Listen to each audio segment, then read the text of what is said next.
Man, I've been rapping since I was a little kid, man. Like I tried out for a talent show in 5th grade and didn't make it. And in 8th grade, I won a talent show rapping. And so it's just like ever since then, like I never really took it serious till I seen how cats was really making money in the mixtape game, out in the street selling mixtapes. Cause I'm a hustler by choice. You know what I'm saying? I hustle by necessity, man. So it was like I seen these cats out there slanging CDs like they was slanging packs. You know what I'm saying? I'm like, man, these cats is getting money, man. And like people told me, I started off just making tapes for the homies, man. Little mixtapes and songs for the homies, man, and everybody wanted to copy, and it just really, man, my influences is early influences was like Too Short, NWA, and then, once the Southern rappers started coming out, you know what I'm saying? Of course, 2 Live Crew, who wasn't a 2 Live Crew fan, but like, once like 8 Ball and MJG coming out hard, and like UGK riding dirty, and 3-6 Mafia, and that whole movement, like that's what really inspired me, and that's what's really like, I was like, damn, this is me right here. This is South. This is what I see going on, because like the people in the South, man, a lot of the up north rappers and West Coast rappers, we can't really relate to. We don't got subways. We don't spray paint. I don't break dance. You know what I'm saying? And so it was like when that 8 Ball and MJG and that UGK and just straight dope boy, like I was like, damn, this is it, man. That's really, my influences was the early Southern rappers, man, more than anything. But NWA, Too Short, all them cats. I got a mixtape fixing to drop. It'll probably be dropped by the time y'all see these interviews. It's called Jackie Chain, Who the Main, Strictly Block Beaters mixtape. It's actually not a mixtape, it's actually a street album, as my manager would say. And right now I'm currently recording my album with Universal Motown called Ain't Slept in Weeks.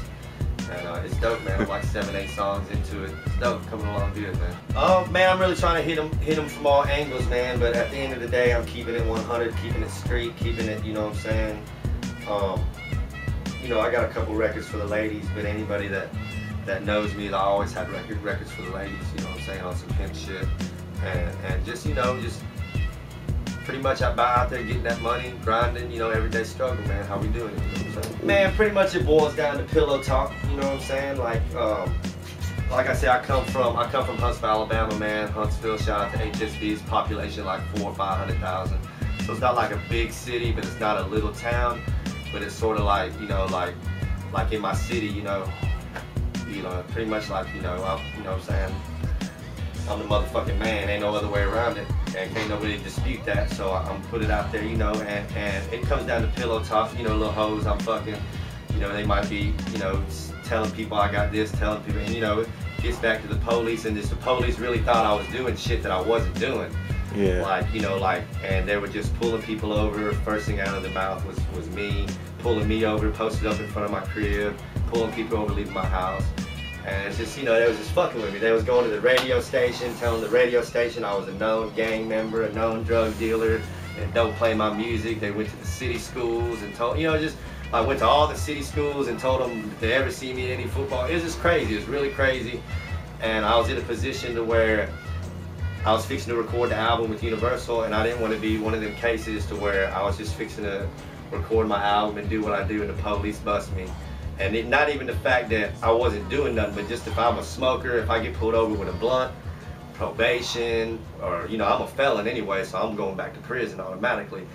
And just for me to be a target like that, I wasn't gonna be a statistic. They weren't gonna make me a statistic, and I wasn't gonna sit around and wait to get busted. I'm one of them cats, you ain't got to tell me twice to leave town. If the police don't want me there, I ain't gonna be there, especially if I don't need to be there. I love my city, and I always, that's always gonna be my home. So right now I gotta focus on my music and not these haters out there that are trying to, that see someone doing something and they hate it, you know what I'm saying? Like, police hate it, like there's a rumor, it's a rumor, Jackie Chain signed $1 million deal with Universal and I got all this, and everybody knows that's not true, but the police, it's just a bunch of bullshit that I wasn't sticking around for, basically. At the end of the day, I'm trying to get this album out, and I don't need that extra stress of having to look over my shoulder. And plus, the A is where it's at, man. Like, You know, it's the new Motown of the South, as they say. So it's like, I feel like it's difficult because, you know, like everybody knows album sales aren't what they used to be. You know, you don't got cats selling, you know, 5-10 million records every album. Like, you know, if you sell 1 million records now, it's fucking amazing. You know what I'm saying? Like, if you can sell 1 million records now, like, it's, so I think, you know, I think at the end of the day, it's good because it gives, you know, everybody independent talks about fuck a major until a major asks them to sign, and then, you know what I'm saying? So it's like, I think that they can give me that extra push that I need, because I mean, Universal really ain't been doing shit, like, you know what I'm saying? Like, they just now kicking in. Shout out to Nigel, shout out to Sylvia, all them, but like, they just now starting to kick in. Like, I've been doing this shit myself. I've been building the fan base. Me and my management team, me and my partners, you know what I'm saying? Me and my DJs, like, we've been doing this ourselves, building the fan base, and it's cool, you know what I'm saying? I think the main, you know what I'm saying? I think they can get me, you know, it's like Universal and companies like that. It's like, it's hard to get them to kick in, but once they do kick in, it's a big fucking kick. You know what I'm saying? It's not no little. So if you can get them to kick in, it's good. But then, you know, I feel what rappers are saying, because I know a lot of rappers in the shell probably will never see an album. Right. You know what I'm saying? But at the end of the day, an artist like me, I'm trying to, you know what I'm saying? I'm trying to get that, you know. Of course, I want album sales, but it's more about, you know, an artist like me gets off shows, so I'm trying to get up that show money, and you know what I'm saying? Just build this future, man. Because I mean, record sales, yeah, I'd love to sell big records. I'd love to sell half. I'd love to go gold. And you know, I'm not, but you know, I also want to get 10, 20,000 a show too. You know what I'm saying? So it's got benefits definitely. I think being signed to a major, because they can give you that extra push that you need when the time is right. No, I don't think so. Like, everybody always thinks it is. I think it really gives me an edge. Like, if I like, you know,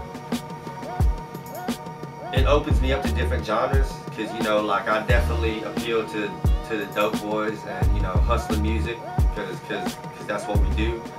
And but at the same time, me being half white, half Asian, it opens doors to Asian markets that if I was just black, I definitely wouldn't probably have the opportunity to do.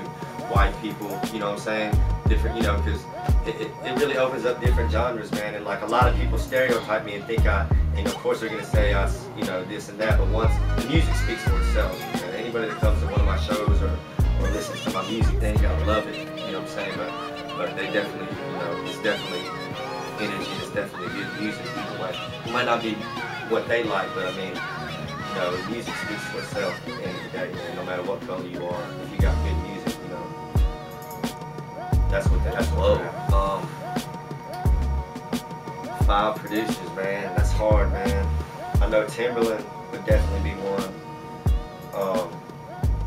I'm from the South, man, so, you know, Drummer Boy, Zaytoven, I like all their beats that they do, you know. Of course, top of the list, Dr. Dre. Who wouldn't want a fucking beat from Dr. Dre, you know? And